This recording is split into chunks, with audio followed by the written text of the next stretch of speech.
corruption, abuse of public office, and misuse of taxpayers' money are all tenets that this country has failed to deal with. And you may go back into the colonial time, post-colonial time that we are in today. The issue of corruption, we just never seem to find a long-lasting solution. Even when it is criminal in Ugandan laws to abuse public office, the act of public servants continue to worry citizens. And considering our debt burden vis-a-vis the misuse of taxpayers' money, I don't know. We seem to be headed for tough times as a country.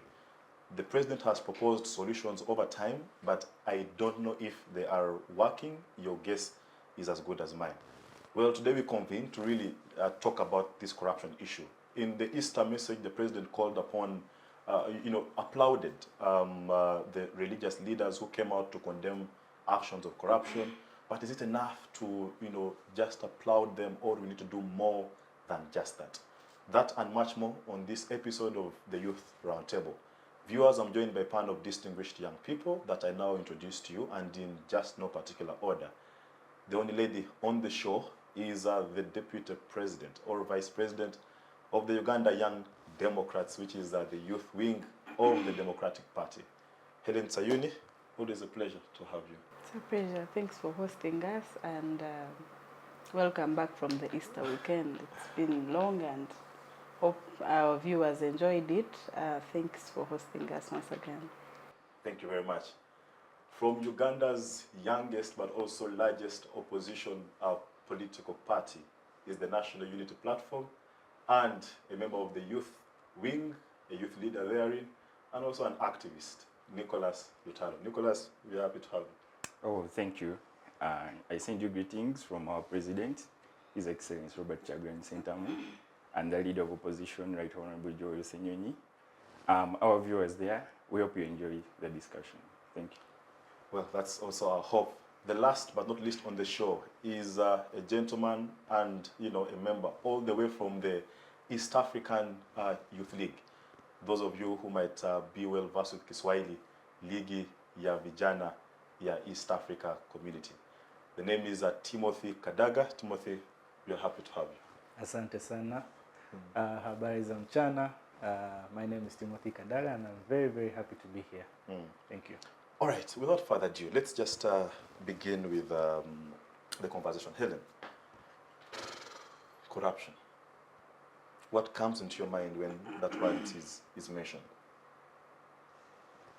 When you talk about corruption, many people out there will definitely look at a politician, will look at NRM government, and look at Uganda as a whole.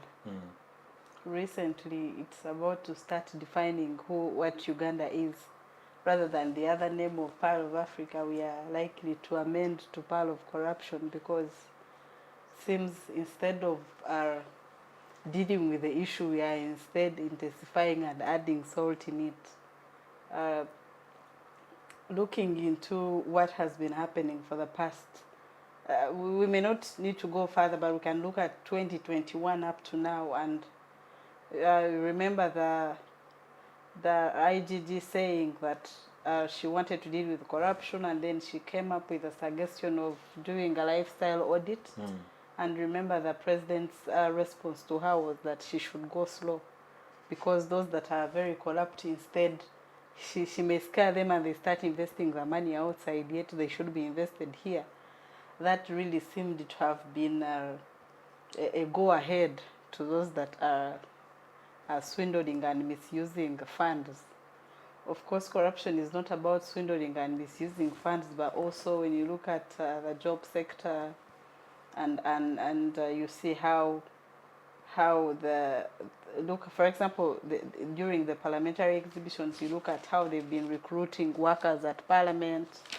That also explains what corruption is. You go into hospitals, the well-connected is the one that will get the best medicine or even the best attention.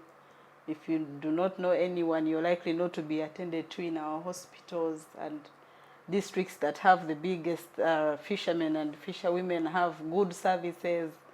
Those that do not have are struggling with infrastructure and all the social services. So when you talk about corruption, really you will have to look into all that. And when you look at the write-up of the president, he was, of course, applauding the religious leaders that have taken part in fighting corruption. But well, just a week back when we had the parliamentary exhibitions and people were exhibiting the corruptions and tendencies that are at parliament, when he was in Kidega on a certain function, you saw how he reacted, that those that are actually making a lot of noise about it are doing it. He actually meant that they are homosexuals and working for the Europeans. So, and you know, a head of state is a big position that when he says something, then it has a lot of impact. Yeah. And I want maybe to say that at least with the cabinet, he did well to at least have dropped 2 people, but who partook of the iron sheets. But then, what of the other big fisherwomen and men who were really very pertinent in this iron sheet scandal, and were because they were coming from the office of the prime minister and she's the supervisor. But at least, and when we had a show early this year, I told you I couldn't wait for the president to drop some of them. Yeah. And I'm happy that he at least, so is that, what he did is like a scarecrow. Yeah, true, but is that like a statement of intent to actually deal with corruption? Because earlier on, you tried to sort of, I don't say undermine the efforts of the president. So does him taking action against these cabinet ministers, is it a sign of his intent to deal with corruption? That's a scarecrow. You know, a scarecrow, when you have a garden of millet, and you put that scarecrow, it chases away the weak birds. But there are those birds that would actually even come and stand on the scarecrow itself. So what Museveni is doing is just to put a scarecrow out there. But I'm telling you, people are going to continue swindling, but because... You know, interesting, because your opinion is interesting, because, you know, the DP is working with the NRM. I don't know, because doesn't that make DP part of the grand DP corruption? is working with government, but we are particular on what we are cooperating about. We are not cooperating on corruption. We are cooperating on the issues of... Your cooperation excludes our corruption? Cooperation agreement actually wants to do... we took particularly the Ministry of Justice, because ours, and with our political party, we too much believe in justice and truth. And we believe that the constitutionalism and rule of law in this country are one of the things that are very key that we must deal with, and that's why we are. But I can tell you that that is just a drop of water in an ocean. And the other ocean water continues to move. So for me, I think that I saw him in his letter, he even addressed the RDCs and what. And then I remembered and had a B. Anderson Borora has just been suspended, and the reason behind is that we suspect is because he participated very loudly in the parliamentary exhibitions, and you know, very keenly wanting to focus too much on the speaker and how she's been running the parliament. So you realize that in Uganda, actually, when you speak too much, you must be silenced, and that is the weapon that I've been using. For me, I believe that the president is very key in fighting corruption, and every word he throws out there has its meaning. Yeah, either encourages or discourages. Now, he seems to be one person who keeps eating his words. He comes this week when they are trying to exhibit and ask for accountability from people, and then he says those that are doing so are homosexuals and working for Europeans. And then the next day, he releases a very letter. So we keep wondering what the president actually means for this country, because we need a thorough cleanup of the system, because it seems the system has a problem. When you look at the 10-point program of the NRM, fighting corruption and misuse of power was point number 7. and it seems they have actually forgotten about their 10-point programs, because everything seems to be going south. It seems they've forgotten. I don't know where they keep their notes. They probably need to go back and revise them. But honestly, with corruption, we are yet to get to even understanding what fighting corruption means itself, because Uganda. it seems we do not understand properly the meaning of fighting corruption here. Fair enough. Kidega, the same question. When we speak about corruption, what comes into your mind? You've seen Hellen has pushed the ball into the NRM court, and she says that NRM has been the biggest perpetrator of corruption. I know you don't speak for the NRM, but just what is your opinion about corruption generally? Thank you so much, Kidega. Yes, this is my personal opinion in the video and not for the government. Yeah. And I appreciate in what she's stated, and also in your precursor, you truly indicated that corruption has been there post, pre, just that now it's more evident. Yeah. Corruption is everyone. It's all of us. And looking at the system, because we are the one in power, or NRM is in power, it's just evident that those who are partaking in the corruption are those in high offices, and there's nothing that the president is doing to put them down. However, we can also take credit that he has tried to fight it by creating some institutions that try to recently, if you were to check State House Anti-Corruption Unit, that has also been trying to capture those people who have been dealing with corruption. Yes, it's a grassroots thing, and if you're to look at the local government and also other parastatals that have been brought on board, most people have been brought to book in the anti-corruption codes. However, it's something that we need to undertake as a community or as a group of young leaders, and I'm very, very happy that this is a discussion we are having today, given that it's something that's affecting systems, sectors.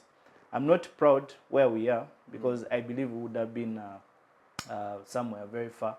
But if we undertake a joint venture, for example, I appreciate the exhibitions that have been happening, because that has opened or unmasked what is really happening. Sometime I discussed with the former speaker, and I asked her, I think if this was happening, we would have been, or we would have seen something bigger. For example, you having very many buildings, having convoys.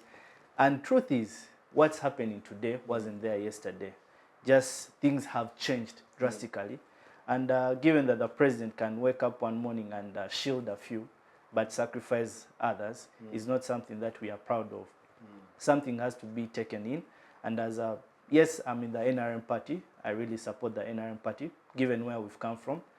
But then for us to see where we're going, there are things that need to be undertaken. And it's systematic corruption. It's rooted down. You see the police. When I was young, corruption was just the police. Police will stop you, you give them something, you move. Growing up, corruption is not just the police. Corruption is everyone who has power and influence, because you have to give them something, then that's when they can help. Just like Hellen has stated that in some hospitals, for you to be helped out, you have to give something. That's bribery. So that's corruption. And people are comfortable with it because they look up and see that as long as a person up is comfortable, then I'm free to steal whatever I can. So that's something we need to undertake as a government. And just to follow up, is the IGG report that, the Auditor General's report rather, which did tell us that we lose, was it 10 trillion to corruption? 9 trillion to corruption per financial year? That is so much money. I don't know how many hospitals or how many sub-county secondary schools 9 trillion can create. So just putting it into perspective, the institutions that the government is putting in place, like the IGG, you mentioned the Anti-Corruption State House Department, how effective are they? Because doesn't the Anti-Corruption State House Unit undermine the powers of the IGG? So who is doing what? Well, And of course, this I ask knowing that you're a lawyer, so you're able to distinguish in terms of mandate. That if you have colliding mandate, then who takes precedent over the other? the IGG takes precedence, of course, because it's really mandated, or the office is mandated to carry on this work. The State House Anti-Corruption Unit is just a body that's supposed to help out, which it's doing effectively. In my view, it's doing effectively. However, if you're to look at the report and what we have currently in the country, if you have a parliament that has over 500 more MPs, and we are increasing, to say, without justification, then you have parastatals. You have a ministry, a full ministry mandated to do something, but in there you have other parastatals trying to do what the ministry is doing, and those are funds going. So that's also, we can appreciate that recently the cabinet sat down and said, you know what, we need to streamline, rationalize, bring them in so that we look at the public expenditure, and that's an advantage, and that's one way corruption is being fought. That's something we need to appreciate. Though it took longer than expected, but it's right direction. Yes, fair enough. Lutalo, let me come to you. You belong to Uganda's youngest opposition political party that has, within a period of 3 years, been marred into gross allegations of corruption by its top leaders. I don't know. People thought that the NUP is different, and just not even 2 years down the road, the white cloth has been touched with so much mud already with regards to corruption. So you're not any different from those who are accusing the NRM of being corrupt. I think we are different. Why? For example, you've talked about service awards. It's in quotes, service awards, not corruption. Anyway, I don't think it is good to castigate the party, but it starts with a leader, the kind of leader in the position. If the leader has a high degree of integrity and honest enough, I don't think they can do what, for example, what Impuga did. But the good thing, the party came out and pronounced itself on such claims. And as a party, we have procedures we use to handle such claims. And you saw Mpuga was actually recently has been suspended. And that is what we think the current government should also do. But unfortunately, corruption begins in the State House. Today, State House spends over 2 billion a day. And recently we had our mothers, KCCA, casual workers, they were demonstrating because of just 4,000 shillings per day that they don't get. And sad, the president and the speaker, parliament is also spending over 2 billion. And when the leader of opposition tried to table the matter on the floor of parliament, you saw what the speaker responded. She was talking about homosexuality, yet as a good leader, she has to be accountable to the people. Recently, I think the opposition has done good in exposing corruption. Formerly, when Joe Senyonyi was the chairperson of COSASE, he exposed most of the corruption scandals in the government systems. Take a look at the airline. Yes, coffee. Talk about the airlines, but the government did nothing. You saw civil aviation, they were purchasing a chair just 3 million. Even recently, the Ministry of Agriculture was purchasing a goat 7.3 million. Golden goats. And you know the president is not saying anything on such because you know the IGG is appointed by the president, the state anti-corruption unit is in the State House. So I think what we need is change in the country. We only need change, we need new leaders to tackle the corruption. You know we have a debt burden of 96 trillion. That is around 25.3 billion USD. And the government is still allocating money where it is not supposed to go. You saw when the leader of opposition went to Rural Hospital, they denied him access. And yet the ministry had mandated him to go there. So that it is clear and it shows what is inside the hospital. So I think we just need change as a country. Okay, it is easy to say we need change, but let's look at, for example, the institutions that would be in charge of that change should it happen. The most prominent now is the NUP. It appears to be the strongest party after the NRM. Because corruption is not just about mismanagement of resources, but even the systems, the process through which you arrive at decisions within an organization might be a corrupt approach. Let's examine, for example, internal political parties and how they arrive at decision making. The NUP has been accused so many times with regards to how it arrives at its decisions, be it getting flag bearers of the party, even the decision to censure the Right Honorable Mpuga. There are allegations that it was made by, a group of unstructured, people. So because should we look at corruption just from the sense of the monetary gain, then we miss out on the other part of it. So in terms of decision making, in terms of institutions, do you think that, political parties outside, political parties that are not the NRM, do they have the institutional mechanisms that can deal with corruption internally?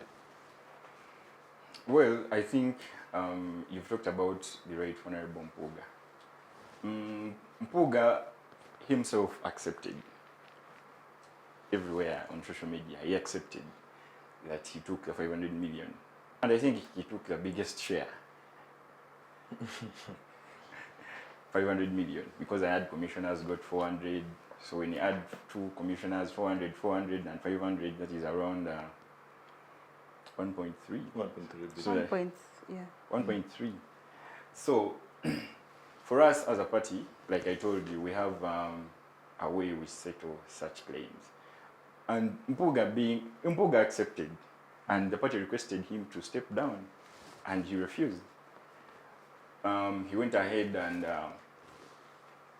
addressed the nation still. He said the party has no mandate to recall him. Yes, to recall him from that position. But I think for us as a party, we acted the right way, because you cannot continue retaining the same person that has participated in such scandals. Currently, when Ugandans are suffering, very many of them are suffering in streets. So I think the party, for us as a party, we are ready for change, and I think that is the right decision that had to be taken. Okay, fair enough. Hellen, I don't know how to put this question, but the institutions that we have faith and hope in, that given the mandate that they derive from the Constitution or from any other legal entity, that they shall be able to be where us ordinary Ugandans cannot be.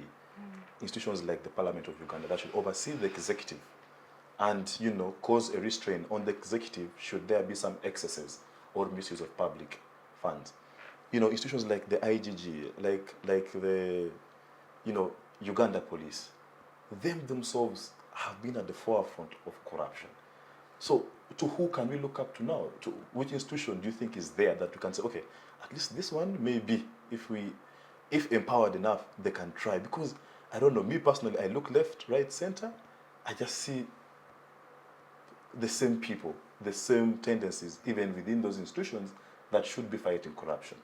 So where's the solution? Is it with the president? Is it the people that we should just arise and say, okay, now enough is enough, and where's the solution? Is it in a people-centered initiative? I want to first, submit about my comrades' submission here. Because I wonder when they are when they are going to deal with the leader of opposition himself, because he signed an allowance of 5 days when he was going to Nairobi to visit a comrade. You mean the current? The current, Joel Sayuni. I wonder when they are going to censure him, because that was corruption itself. Though I know he took back the money, but that was after enough noise being made. So I wonder How when much was it? Honorable Joel Sayuni took signed 5 days allowance Yes. to visit Honorable Sejirinya in Nairobi. Yes. But he was actually for 1 day. Yeah. He was there 1 day. Mm. When enough noise was made on media, he said he had taken back the money, it was a mistake. But that was after media castigating him. So I wonder when the party is taking some action or having some say about that. Because it is almost, we are in the same boat with Impuga. It is the same boat. I will wait to hear his response. For me, I believe, first of all, we must accept that Uganda is short of leaders. Sure. Yes, who are going to deal with these Uganda, and actually, Uganda is issues. Short. Uganda has over, I don't know, 2 million elected leaders. Yes, So short in terms of quality, in terms of quantity. in terms of quality. Okay. Uganda is short of quality. When you look at our parliament, even in opposition, the same faces will appear almost every other time. That is an indication that these are the people that already know the system. They are going back to the system, which they are castigating and saying it is corrupt. And I want to thank Honorable Sayuni. He tried to raise this issue on the floor of Parliament, though the Speaker responded and said those are rumors, and she does not. Actually, her response was that those are rumors, and she cannot respond to rumor mongering. But that was a good trial from the leader of opposition. But our role as institutions, especially as opposition, is to check the government. I wonder how best we've done that. Okay, if institutions have failed, where is civil society? Civil society cannot. Civil society almost is Has it collapsed also? It has not collapsed, but it is in the state to which it is also being controlled. I can tell you everything in Uganda is controlled. It's under control. We are under state capture. Everything, right from the grassroots, is under state capture. Even that LC1 you see down there, signing a mere agreement of a land sale or what, you must give them a token. Because that is the system that we've rooted. It is really rooted down. So if we need to change this, I think we need people that are very shrewd enough. I think Ugandans will get to a time and wake up. And I really thought that this people power movement was going to do something. Unfortunately, it was also curtailed by and grabbed by those self-seekers, and it lost control. But otherwise, if this people power thing was held properly, it should have started, for example, as a civic space, to engage with people, to understand their mandate. Ugandans, somehow you get to a point and maybe think that they do not understand their mandate, they don't understand their rights. Because if I understand my right, why would I go to a hospital and the medicine is there and I know the government, this is a government hospital, and still have to beg a doctor to work on me and even pay for the money? So we need to engage with Ugandans to make them, first of all, understand their mandate, to make them understand their rights, and that is how we shall start, especially that Ugandan deep down there, because it seems people up there have overly understood their rights and have started misusing them. So it's our role, and as leaders, we are heading now to 2026. I saw a budget from Electoral Commission, 1.119 trillion. 5 million already is going for prayers. They want to pray. And around another 1 billion is also going to court. I don't know with who now, because they already have a fully fledged legal department at Electoral Commission there. So I think we need to engage with Ugandans. If possible, we should start even taking engagements to a local level, like the lowest local structure of this country, and that is the LT. And engage with people to understand their rights. Otherwise, we are starting from up, and the person who gets from up knowing their right as an MP, their role is already to give you 2,000, you give them a vote, they go and grab a billion. They give you 2K for a vote, he goes to Parliament to grab 500 million plus. And then when the few who understand what the system is about shout, then we are being called what we are not. So for me, I believe that we need to clean up all systems and go back. All systems should remain empty and we start afresh. I don't know how we're going to do that, but we need to reboot this country. We need to wake up tomorrow and we have started afresh. I don't know how we're going to do it, but we need to reboot this country so that we need a new breed of leaders. I don't know whether we are short of mentors. We need a new breed of leaders and have these all leaders, you know, sent back to also sit somewhere and watch how a country should be run.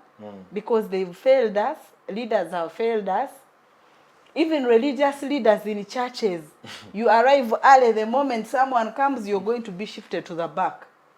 Sure. Yes, if someone comes and they've understood what they call power. Religious leaders, instead of now teaching morality in churches, they are busy campaigning for presidential candidates. Sure. That's where we have gotten. Yes, sure.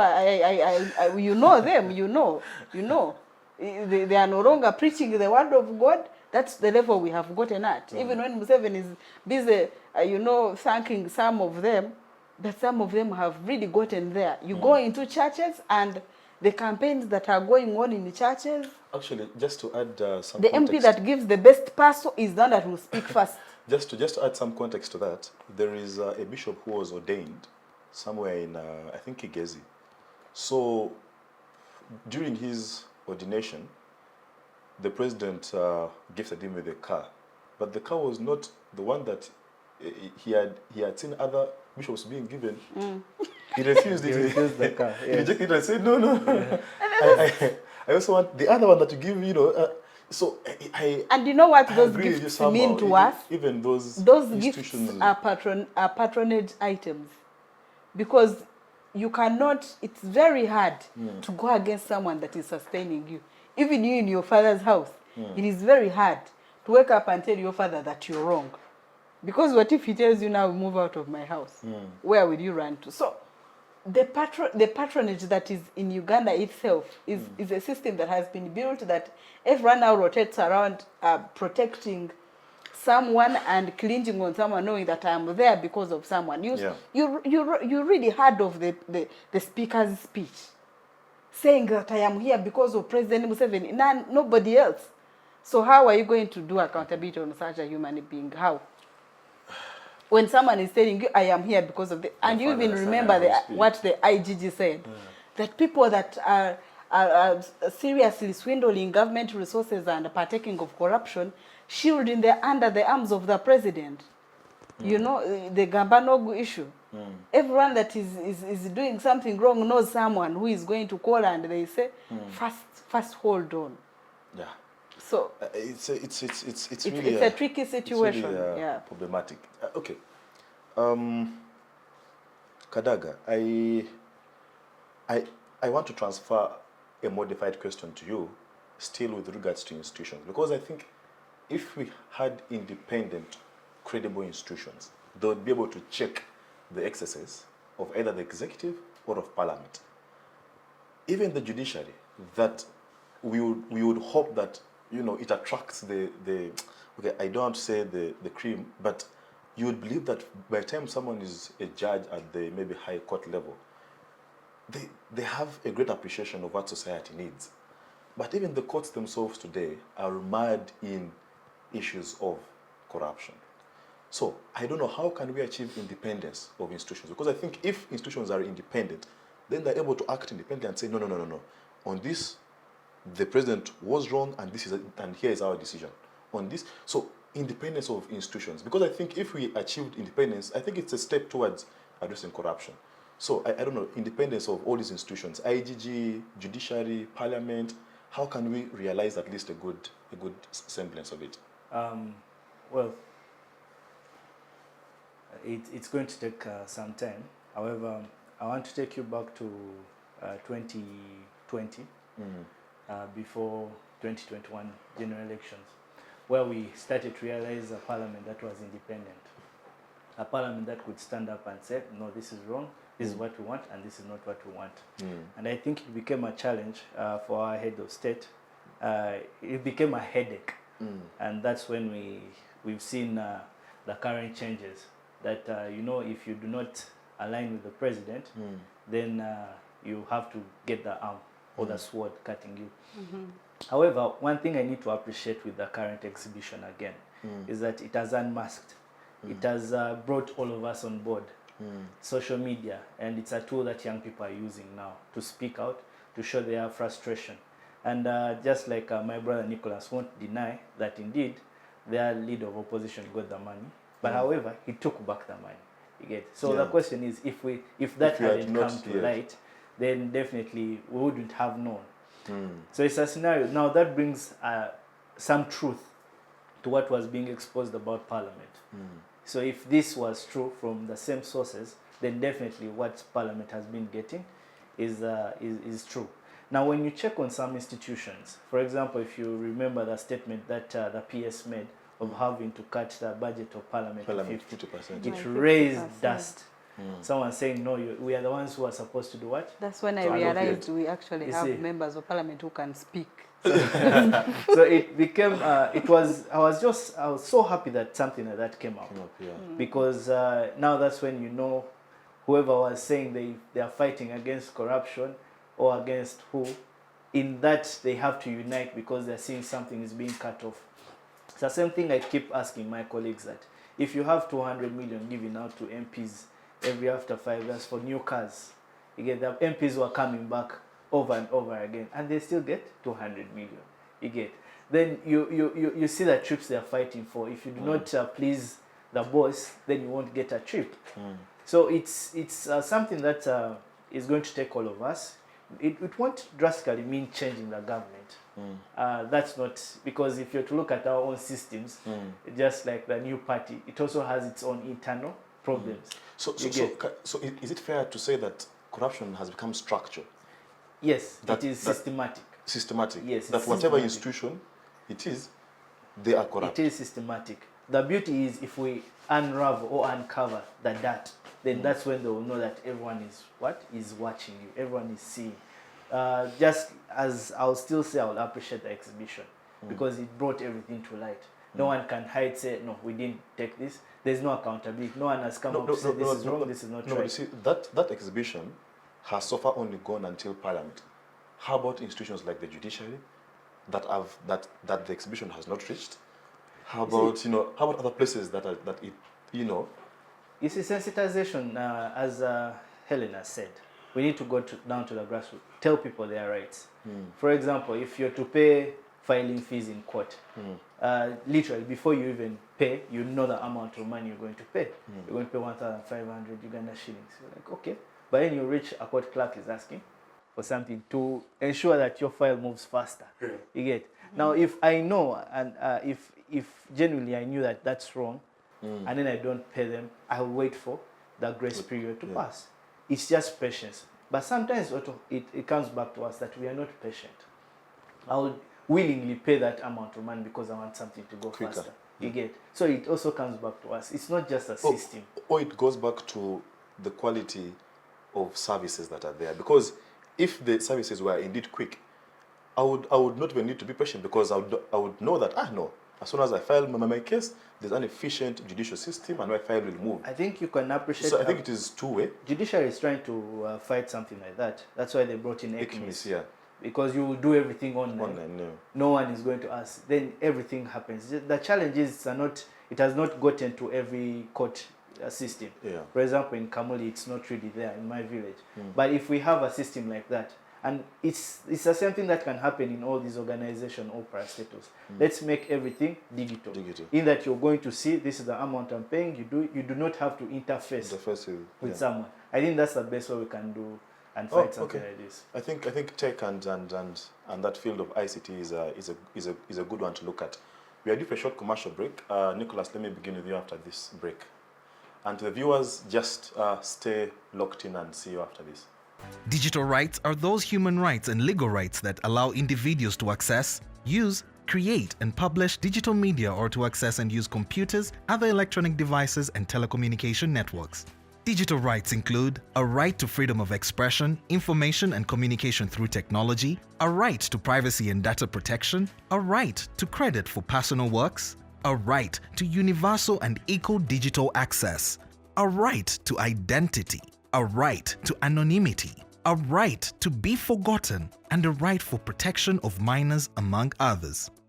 The state's digital rights are frequently violated through various unfair actions, for example, blockage of websites and social networks, theft of credentials, unauthorized use of people's data for personal gain, privacy intrusion, online censorship, arrests and intimidation of online users, internet blockages, and the proliferation of laws and regulations that undermine the potential of technology to drive social, economic, and political development worldwide. It is hence every citizen's responsibility to respect rights of other digital users and to speak out or report to the responsible parties when one's rights are violated. We'll be back from that short commercial break. Keep the messages coming in. Take advantage of that, comment section below this video and let us know what you think about, the conversation right here. Nicholas, I know that they've made some statements against your political party. However, I would also love to now invite us to the conversation of do we take the approach of saying that, okay, we are corrupt, we acknowledge it as a people, and then begin to find a solution? Or do we go ahead with the finger pointing that we are doing right now? Because as it stands now, we are saying that, okay, I am corrupt, but you're more corrupt. Mm-hmm. I am corrupt, I stole 200 M, you're more corrupt, you stole. So it is now about who is more corrupt and not dealing with the issue of corruption totally. So I don't know, and with that path, we can only be headed towards I don't know, a dire situation, because it will not just be about who is stealing less, okay? Mm-hmm. But the stealing is actually happening. So your comments on the capacity of institutions. Do institutions have capacity to address corruption? But most importantly, is civil society, because civil society across the world has been known for holding governments accountable. You look at civil society during Arab Moi's time, those guys were so vocal. They spoke out. But here in Uganda, I don't know, for the past maybe 2 years, I don't know if it is owing to the DGF funding that was suspended, but to be honest, civil society is in itself beginning to become silent. Take me back to those days where the council, Nicholas Opio, this case were so vocal about these issues. Of late, I don't know, Stella Nyanzi, they were vocal people. I don't know where they went and where civil society is at. So, I don't know, your comment on institutions, civil society, then, or your obvious response on the issues raised. Yes, to begin with, I'll begin with my sister's claim about the leader of opposition. I think the leader of opposition did what a good leader could do. Why? He came out and pronounced himself. He addressed the media on the issue, and he took back the money, not so? And he had the receipts. He said they credited the money on his account, and it is the money he didn't expect. So he told them to debit it off. Parliament refused. So what he did, he withdrew it and took it to the account. So I think that is what we expect of a honest leader. I really wish, since you knew about Mpuga's issue in 2022, you had given him this chance too. Mpuga, first of all, he has refused to take back the money. You knew this thing from 2022. You should have given him that chance. But you also internally, like you dealt with Sayuni internally. Why didn't you deal with this man in the very issue, Sarah, internally? The party dealt with Mpuga internally. Do you remember he refused himself to come in public and address the matter? So that is when the party wrote the letter. They gave him 7 days, not so. So he didn't. You made it public immediately after talking to him. No, that is you who knows it. But according to the party, what the party addressed. That's what he says. Let us go to institutions. Comrade Kidega, these institutions, most of them mainly the government institutions, the heads are always appointed by the president. Most of them a sister or a brother to someone in government. And to begin with, we've seen the NSSF saga. The guy was in prison, and on the list, the president had forgiven, he was among. It's a prerogative of the president. Chanda Jamwa. It's a prerogative. Yeah, but I think it is not the right thing to be done to such a person. You know, Ugandans are working hard to save their money. So you cannot just forgive someone who swindled their money, surely. Then systems, those institutions. Chanda Jamwa. Yes. Yeah. Those institutions, most of them are appointed by a president. So a fish begins rotting from its head. And I think it is the president that is costing this country. Because you can't, first of all, the Bamuturaki, do you remember that airline's boss? She was earning 87 million, but yet she's not even qualified. In the report of Joy Sinyoni was the Osasi chairperson. It came out like that, and as we talk today, she's still in the same position because of the president. But you said the president has the mandate to call off all those officials, but they're still in the same position. So it goes back to what I told you. What we need is change. And maybe civil disobedience, like you talked about. We've seen Ugandans that have come out to demonstrate, or young people from the People Power movement. Most of them today are still rotting in cells. Let me talk about, we have Olivia Rutaya, she's still in jail. We have Comrade Magala Umaru from Kawempe is still in jail. But all those people in a more civilized country, I don't think they would be still in jail by now. But they're even being taken in court martials of UPDF. You see, in such a country, we cannot, Ugandans cannot express themselves freely, even up to date. If you go in the street right now, I don't know where you would end, but I think that is what is still failing the civil disobedience from Ugandans. I think that's it. Yes, just additionally, is what you think about civil society. Civil society like NGOs, cultural institutions, religious institutions like mosques and what? Because even I think the Muslim Council sometime last year was struggling with an issue of corruption within themselves. There was a mufti who I think had received, I don't know. Because all these form part of civil society, the NGOs. So you guys, me, it hurts me. Like when I see the level of corruption in this country, some of us who come from remote parts of this country and we see what is happening there, we know how much 10,000 can do for the people down there. And if you have a country that just spends money anyhowly with no consideration. So me, I have to understand, where is civil society? Have they just died a natural death? Because personally, I don't hear them. Like, compared to those days, they were so vocal. Civil society was so vocal. Maybe they have changed the approach, and now they're doing the online approach of exhibitions and what, the Agatha Tuaires. Maybe they've changed the approach. But me, I'm used to the other civil society that would demand for accountability in a very vigorous manner. So is it because of the NGO bureau that comes up with all these conditions that before they give you a license, you must bring this.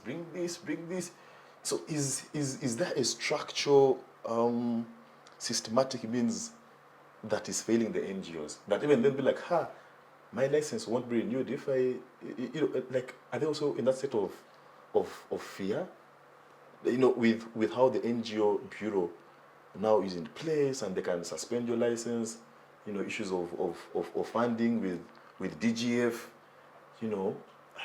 I don't know. Comrade Kidega. Yes. You remember in 2021, do you remember how many days Nicholas Opio spent in prison? Yes, I do. You know why Stella Nyanzi fled and left this country? She was also in cells for some time. You know, one of these days during the parliamentary exhibitions, the spy had to hide for like 2 days. That is the reason. In this country, you must tread very carefully because the whip is very sharp. It can whip anyone across all corners. And that is what I'm telling you, that the problem is that we have a system that does not tolerate anyone questioning it. When you question the government, you start becoming an enemy. When you question the government, you're working for Europeans. When you question and want to audit anyone, then you're becoming a problem. And there is an overly misuse of power in this country, that even an OC of a police station can actually get you and put you inside for 4 days and you don't get out. You're not in court, and no one is actually claiming you. So people in this country we have a problem of fear. There is a lot of fear that has been thrown at Ugandans, that everyone now looks at between death and life. When you're about to But Helen, aren't you being dramatic in your... I'm not being dramatic, and I've given you live examples that whoever has tried, at least there is something that is scaring their life. Whoever has tried to put up their head, something has tried to put the head down. And these things are out there. You know them, Kidega. Kidega, you know. No, I am trying to interrogate deeper. I am trying to be as impartial as possible. Because if you say that coming out to speak against certain things in this government is a matter of life and death. It's a matter of, it is a big problem to you. But These people, you're here. you try to do a press conference. I am also fearing. You try to do a press conference. By the time you even organize, the army has already arrived and covered up your whole offices. But I have been so where do you expect Ugandans to speak from? NUP touring the country freely. FDC Katonga faction is currently on a countrywide mobilization. Tell me anything serious that they said. Tell me of anything serious that these people talked about in regard to accountability of this country. It takes me back to the problem of having the quality of leaders that we have in this country. They've said it all. They went all over the country. But in this country, we have spoken enough. Like, people have really spoken. We have gotten to a time where when you speak, you're a problem. So now the only thing that we need actually is like action. So, those that can take So what kind of action would fall Another within? problem that we have, when you look at our constitution, the president has, by the way, a lot of powers, overly powered.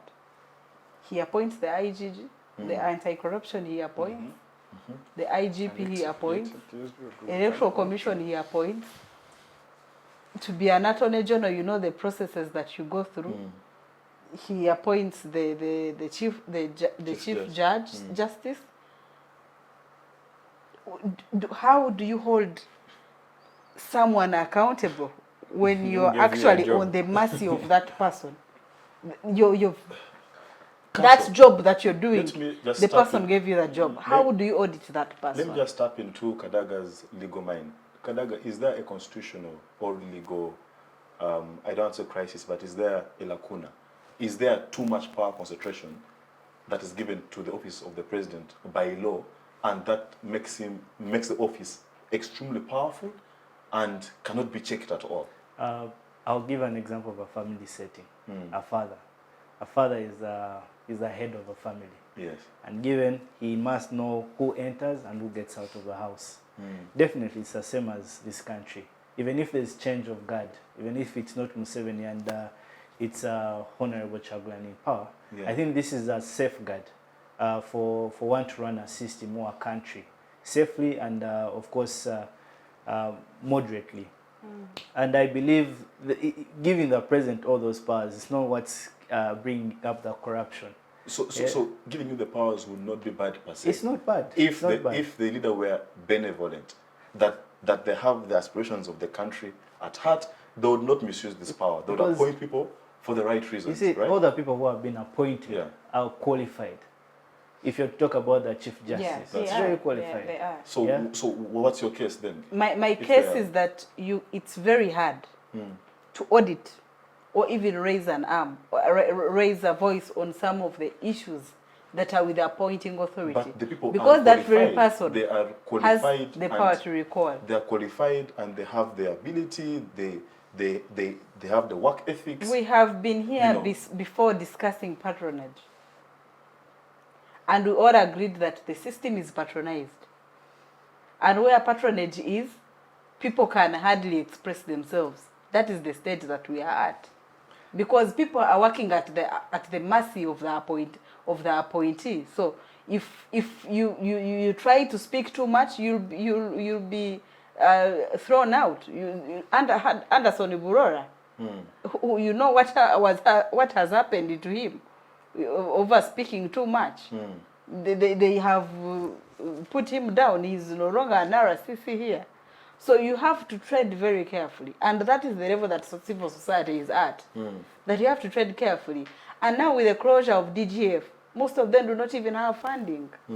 Most of these activities, we must accept that you need some cash flow on how to get here, how to do documentation, How to move around how the to move country, around. You sensitize need communities. it. Most of them are broke. During like 2020, 2018, there was a lot of organizations, even training people on how, Yes. on their rights. I remember, yes. Training people on what to do and how to deal with certain issues. They are no longer there. No money. No money. They have run bankrupt.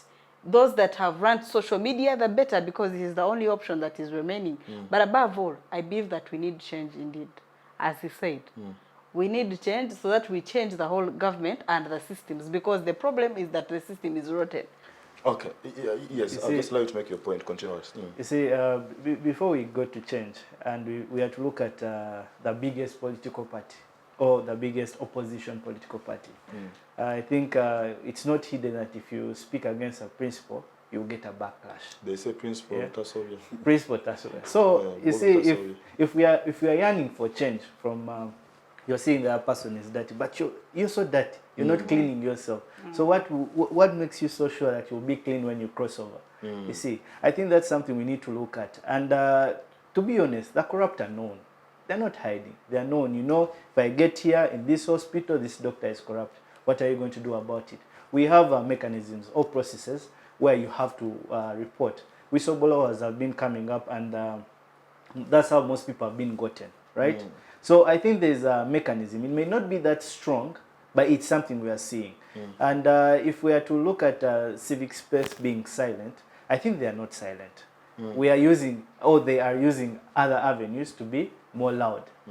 Given that now there is a process of, you know, we are in an environment where we have people who are working, because you're not going to come and say everyone is sharing the same cause as you're doing, so I need to automatically join your group and shout and hold placards. No, it's not like that. I think because of the mechanisms that have been put in, some see them as stringent.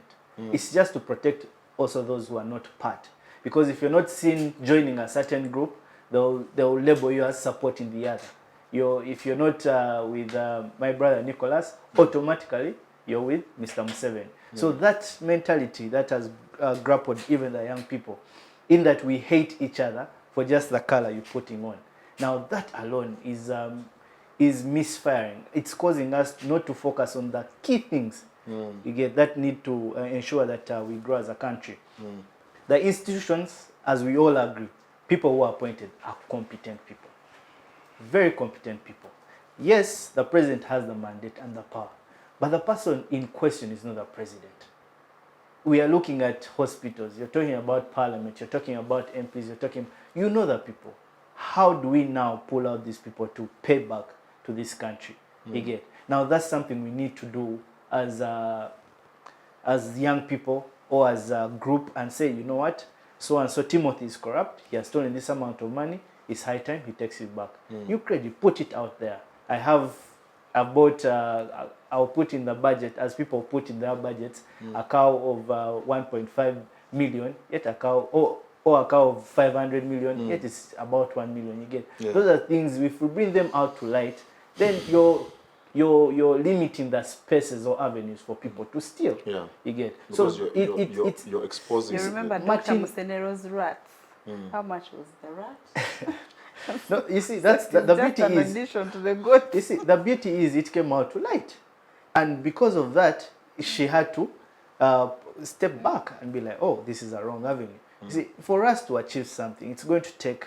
It's actually the hardest. Corruption is the hardest thing to fight or to deal. Even in the most developed countries that you wish to be in, they are corrupt. There's corruption. The beauty is it's minimal compared to how we are stealing. Kadaga, my challenge with that argument is one. It's like we are saying we are all dwarfs, but who is shorter of the dwarfs? We are all short. So that argument to me opened floodgates at the same time. That, okay, you know what, after all, there are people who are worse than us. So I feel like we should say, okay, it is zero tolerance to corruption. Let it be zero. We cannot compare ourselves, okay, we are corrupt, but okay, there are more corrupt countries. I think should we continue with that, then we are subconsciously going to condone and encourage it. No, trust me. Yeah. We are not the most corrupt. That's very true. However, what we are showing is that we shall not accept people looting at free will without being tapped or captured. So I think, and I believe, we can genuinely fight corruption. Yeah. It will not necessarily change over, as Helen is saying, change over old people going out, young people. You realize actually the young people, you know, there's a gentleman who told me the reason he wants to run for a certain race is because he wants to also go and what? Eat. Can you imagine? So my question was, what do you have to bring on table? He said, no, nothing. Me, I want to. Now, if my colleague can say that, then, and if you're talking about changing the old people, let them go out, and the new people are coming in. Now, already, you're going to see in the next election, you'll have very many people vying for these positions. Why? Because they have seen Parliament is an avenue of making money. Again, you will see very many young people, very determined, and when they get there, it's the same process. Now, the thing is, how can we fight something like this?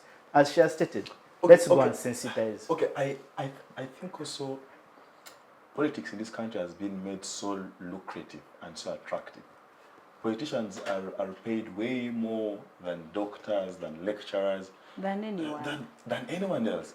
So I think it begins with even how we remunerate certain individuals. If you have an MP who is being paid official salary of what? Of 20 million? Is it 20 still? Yes, 20. Yes. Then you have a doctor who has to strike, who has to lay down his tools for the government to pay them.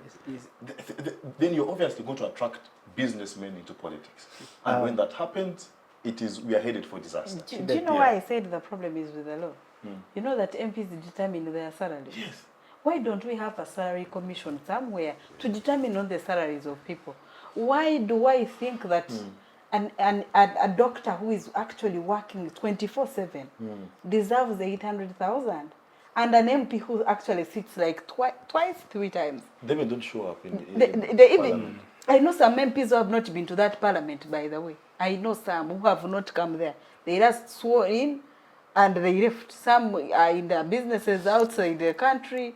Others are around doing their other jobs. What makes us think that a doctor deserves 800 and an MP who even never does anything sometimes per se deserves all that money with even allowances? Why? I think it goes back to how we perceive these, different sectors. We need a salary commission somewhere. That's why I'm saying the problem is actually somehow with the law. With the law. If we get a salary commission to sit and determine that an MP deserves 5 million, 5 million. Believe me, per month, you will have less people. You will have people going down to work and actually work seriously and benefit the country.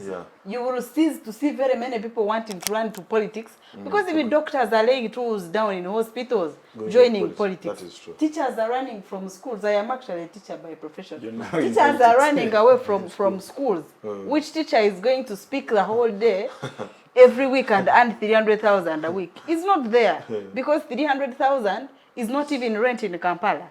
So somehow, somewhere, the way we deal with essential workers of our country has also created a gap for them to look for ways of survival. True. But I want to bring in Nicholas. He has been quiet. Nicholas, before you were interrupted earlier on, you were making the argument about, actually, I'd put to you a question regarding civil society. Because I am one of those who, owing to history, I've read about the role of civil society and really generally social rights, social movements really. If you look at Egypt, a government fell because of, a civic society group. So I have so much faith in civil society, but the way they are working today, they are just not functional. In your own view, what do you think is causing that kind of apathy in civil society? First, you've talked about religious leaders. Yes. You don't expect religious leaders like Bujingo to act because you've seen them. After soliciting money for Pentagon, he came out and said in Uganda, Pentagon to Jireke. So you expect such a leader to rise up, surely, against corruption. Yet it begins from his church. You wait for your response. So I think with such religious leaders, we cannot do away with corruption. And how about NGOs? We used to know of, so now chapter 4. Sehad, they were vocal. They were. To begin with, we have the Human Rights Commission, don't so? Yes, we do. Recently, many of our supporters have been arrested, and the party raised all those concerns to it. And me and they have done nothing, totally nothing. But most of them have been compromised by the government. That is the fact. Like you said, most of them, they tell you shall cancel your license. You see, even most foundations of politicians have been denied license. So I think it takes us back to the government. That is the government, the fountain of honor, Museveni. So to me, I think those institutions cannot do anything. Recently, about the Mabati saga, Ugandans came out. Sebzo. Yes. That man. The guy whose hand. Yes. They demonstrated about it. Sebzo and Serunkuma. I saw them. They demonstrated about it, and by the end of the day, they were in prison. So that is what my sister talked about. Although some of them took back the Mabati, but still, that puts fear in Ugandans that when you come out and demonstrate, tomorrow you'll be in jail, and you might even be in jail for over 5 years without being brought back to court. So I think the government has instilled fear in most of the people and organizations. Okay, you make an argument of to whom much is given, much is expected. You seem to say that it all begins with the president. And to me, that is a top-bottom approach. Isn't there a possibility for a bottom-up approach? Because yours is saying, the president begin from there. But some of us are saying that the people, if they organize themselves first, but also my argument is defeated by what she's saying, that the people themselves also, do they have the civic competence? Are they aware of their rights? That they can actually begin to say, but no, enough is enough. And they begin to shun any leader who has been, mad in any corruption scandal, and they don't elect them back to any office. Can the people take initiative? Yes, the people have done that. Haven't you seen Anite, that anti-NRM lady? With the words she said, the people refused to vote her again back in Parliament. I think people have tried to shun away with such leaders. Most of them have not been voted. Okay, to me, what I think, Ugandans have tried, but like I told you, most of them now, mainly those people in the villages, they are very poor to an extent that someone is given 1,000 to wear a shirt of Museveni or an MP. So they end up voting the same person in power. So I think that goes back to the government as well. Most of those people have been made poor. Most people in government who have money go back to those villages and make them poor. They buy all their coffee, they buy all their cattle, they buy all their things. And in the end, they are poor, they don't have money. So when you come back to be elected, they just give you 1,000, you wear a shirt of M7, you go and vote. Interesting. Kidega, to me, the issue of merit is very important. I know we are done with the Women's Month, but I also believe that every day is Women's Day. I believe so much in the empowerment of women. I love women. So I will just make reference to Michelle Obama, you know, in her book Becoming. She says that, you know, merit, when you have merit, like when you're good at something, irrespective of how biased the system is, you will somehow make it to the top. Do you think that, as we discuss corruption today, do you think that someone who has gone, let me use the academic example, they've gone to school, they are an astute doctor, do you think that corruption in this country will fail that individual from getting access to the opportunity that they deserve? Is merit still considered in this country? Yes, I believe it is in Uganda itself, in that we've been given credibly an avenue to freely compete. However, I just want to take you a little bit back. For example, Nicholas talked about Bujingo's church. Hellen talked about churches where you go to church, you're seated at the front row, they'll take you back. I believe in those churches, it's not Museveni who is controlling them. You get? So it's just individual. It is power drop down. However, not in Bujingo's church. In Bujingo, do you hear Bujingo's sermons? Not in Bujingo's He's talking church. about Muhoza and President Museveni everywhere in the church. You see, It's power drop However, down. I want People to- drunk of power. I want They to, tap from him you see, and get drunk from them. that doesn't mean that Museveni is telling them to be corrupt. However, merit is something that we are looking at. And recently, Mr. Museveni talked about merit not just being academic papers. Get merit can be skills that one has. You see, there's some people, honestly, who have the first classes, but they cannot actually do or be skilled as someone with a second class upper or something. Why? Because it comes to, you know, when you get a first class, sometimes, or most people, tend to be comfortable. Because I have a first class, I should get anywhere I have. Yet what we are looking at is something extra than the first class. Yeah. Which most young people, actually, right now, if you're to look at the current trend, young people are now getting to something like that. Yes, I have the paper, I need to add on something. So people are becoming more creative than they were. So that's what merit should be looked at. And not just academics, not just the paper. That's the broad We base. need to look, because honestly, there are no jobs in Uganda. We have to create them. Now, if I get my first class and I'm waiting to be employed, how many more people have first classes? You look at Makere, Makere is graduating, you see is just releasing others after a month. Then you look at IU, so several universities are releasing students. And in all those universities, minimum 10 have first classes. And you have a job, 5 slots. How many are you going to take in? True. You see. So it shouldn't be just limited to academics. We need extra skills. And we appreciate the government of Uganda that is trying to encourage young people to add additional skills to what they have on paper, so that we create the jobs ourselves. And that's the only way we can now look at, because that's what I consider merit, not just the paper, but what else do we have Your to skill contribute set on the paper. Yes. Wow, fantastic. Hellen, I want to skip you because I want to ask Nicholas something. Nicholas, let's now speak to solutions as we conclude. Not political, but formations like the PLU have come out to say that for them, their main objective is to fight corruption. So do you think that the NRM is seen, at least by people like you, as being corrupt?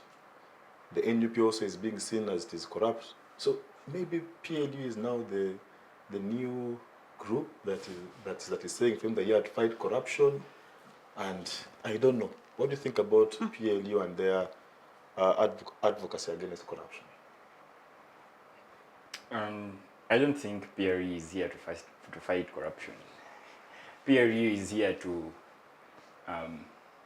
make Museveni still be in power until death, I think. Because, first of all, by law, Moses being a CDF now is not allowed to go on with any campaigns like team chairman 2026, team what, but they are still doing the same. So I don't think they can fight corruption. Then, yeah, they cannot fight corruption. Sure. Yes. Then, first of all, talk about the PLU ambassadors like Balaam.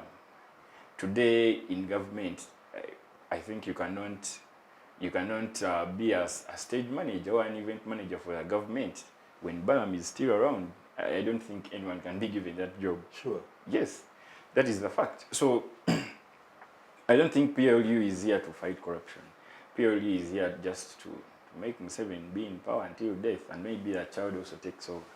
But we cannot accept that. Yes, yeah, the child. Is it? Yes, you had Anita Mong said, for us we believe in the Father, the Son, and the Holy Spirit. So I don't think PLU is it is not patriotic like you say. It is a political movement as well.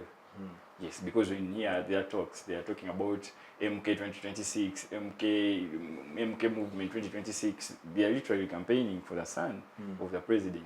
So I don't think they can fight corruption. So because is that campaign constitutional? Is it according to the law? no, it is not. Like I told you, it is not, because the CDF is not supposed to go on campaigning. Yeah. But he's doing so. I think he should really be clear with facts, because Moses has not been to any campaign ever since he was appointed as a CDF. So No, I think they are going in Masaka. They are going in Masaka. Haven't you had the advert? he was already in Masaka recently, before he was appointed CDF. So Okay, so Yes. what is the difference between being CDF and being a serving military officer? here you're country in the army. Period. That's the biggest difference. So you have to be the leader. You're everyone in has to chains, see. but the other chain is stronger. Once here, we will break it. Because even mere being a military officer, as You're- long as you're you're- still in the active The difference military is, office, as a military Article 2 officer, Article 282 of the Constitution bars you from participating in partisan politics. the difference is that as an officer, he's in chains. Now, as a CDF, CDF. he's in a more bigger chains. We want to see how he will break them. Because he has been breaking the other chain, I think it has not been strong enough. Strong enough. As a serving military officer. Now they've added another chain as a CDF. I would be That's interested. how you I would break be it. interested actually to know if there is a distinction between. Okay, okay. Obviously there is, but when he was Commander Land Forces, wasn't he actually still? No, he He was was not. not. Then He they was not. dropped him. He was Oh, okay. Yes. When he was starting to, Mm. you remember his Twitter wars and what? Yes. They dropped him. And then he went actively now. Mm. Now they've put him as a CDF. We want to see how he will behave. I think that is a very interesting something to look up to look at how it will unfold. Whether you will continue with the all these things. He will continue. Don't you hear Balaam saying? But as long as Balaam is saying that for us, we are still in the MK movement and we are moving forward. After Museveni, we have. So I think they will continue, and the president has nothing to do with it. Can the president stop the sun? Yet he wants the sun to take over. I think he cannot. He cannot. Interesting. Okay, let's get our parting shots, and I'll give you 2 minutes each. Just look towards the camera and give us your parting shots. And I would love you to be more solution oriented. I'll begin with you, Kidega, as I move towards Nicholas. Thank you so much for this honest platform. And this, we appreciate that corruption is dynamic. It's not just individual based, not only State House, but all of us, and the corrupt are known. It's going to be a hurdle. And, Martin Luther King in 1955, in one of the interviews, he says for people to attain the freedom they want, it's not going to be an easy journey. It's something difficult and something we have to embrace. And corruption is not going to be easy, but it's something we need to undertake as individuals, right from our political parties, right from our villages, because you see the electorate cause what the MPs are doing, looting. It's because a campaign is so expensive in that you have to spend on the people. The people demand. So in their demand, people get into debts, and from there, when they get into the parliament, it's now time to try and cover up whatever they have gotten into. So I believe it's not just mere change of guard. It's just an honest view that we need to be open to criticism. As I also talked to my brother Nicholas, that everyone has to be open to criticism because it's what helps us to grow. And also the solution is we must all take part of this journey. Whether you're in NRM, NUP, DP, we shouldn't label ourselves as corruption is only for the government. Corruption is all of us. And for us to defeat this monster, we have to take this journey together without being identified as yellow or red or green or purple or pink, whatever color, but looking at us as Ugandans, facing the problem in front of us and see that we fight corruption. Yes, thank you. Fantastic. Hellen, the camera is yours. Your final words. Thank you so much. For me, I believe that the fight against corruption is for all of us. It is for you who is deep down there, who is going to struggle talking to a doctor to give you treatment, who is going to struggle even getting a position in school. For your child, positions now in big schools are for big people. It's very hard to get someone down there getting a position in a big school. We have kids who are in first grade and have failed even to get admitted into schools because of the bureaucracy there. So I believe that we should intensify the corruption fight. We are not yet there, and I would really want to urge the president to be serious about this fight, to be serious and to show that he's actually serious, because he's the fountain of honor, and everything he really says is we take it so serious, including those that are culprits of this corruption disease. And I want to wish the young people of this country the best of life, and to urge them to be observant and be keen, and if there is anywhere they can go, and if it is social media, let them use it, and we fight this, because it's going at the end of it all to affect us, the younger people, the most, because the country is us and we are the country. Fantastic. Nicholas. First of all, I thank our viewers. I think the fight for corruption is, as we prepare our country for change, I think the fight for corruption is a collective effort of all of us. The elite, the ghetto youths down there, the politicians, and all other leaders like the religious leaders. So I think we need to get together. First, we change our country, and then we also realize our role in fighting corruption as citizens of this country. For God and my country, thank you. Wow, thank you very much. What a way to bring this show to an end. Thank you very much, Kidega. Thank you very much, Your Excellency. Thank you very much, Nicholas, for your time. And of course, to the viewers, it's always a pleasure having you on the show. To the team, Pal and the team, thank you very much for ensuring that this show airs right on time. My last words are the words of Henry Barlow in his article, Building a Nation, where he tells us that, irrespective of what capacity you're making a contribution, for as long as you're contributing positively, you shall build a nation that shall be proud of. Until next week, same time, same place, have a lovely day. Bye-bye.